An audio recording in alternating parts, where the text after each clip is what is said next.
I'd like to now talk about the idea of the Australian dream.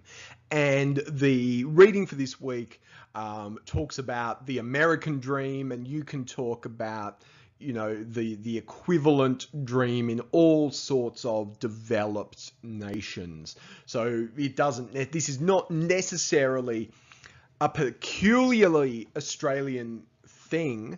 Although there are certain Australian inflections that I'd like us to have a look at in terms of media representations, but we can see this idea of the value and the benefit of chasing the capitalist dream of economic success as kind of a prevailing narrative across a whole range of media texts in most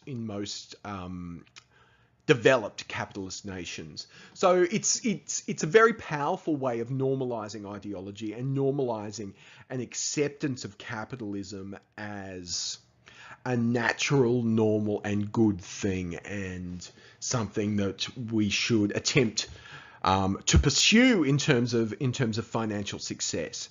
So in a nutshell, this idea of the Australian dream can be boiled down to the idea that a person's level of success is directly related to the amount of effort they put into attaining that goal. So the more you work, the harder you work, the better off you're going to be. So we like to believe in that myth. We like to believe in that idea because it provides a very clear path to happiness, which is boiled down to a very simple question. So if you work hard, you will succeed. And this is an idea, this is an ideology that is ingrained in us from a really, really young age. So, as children, you were no doubt taught to believe in the idea that if you work hard, if you tried hard, you would succeed. And in itself, that's not a bad thing. That's not a bad thing to believe.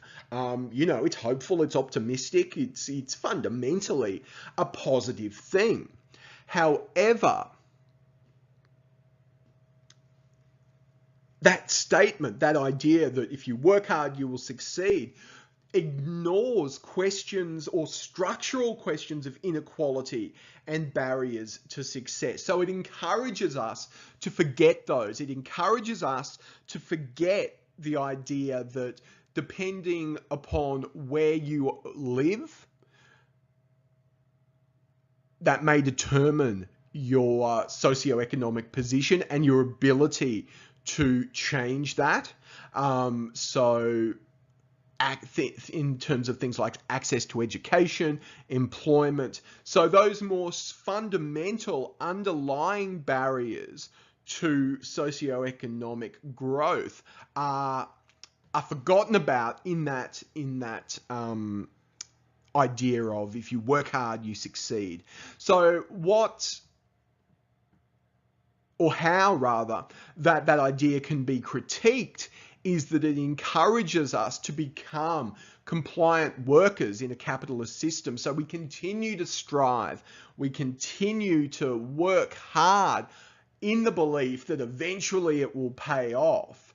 But ultimately what it does is simply make other people rich and other people wealthy.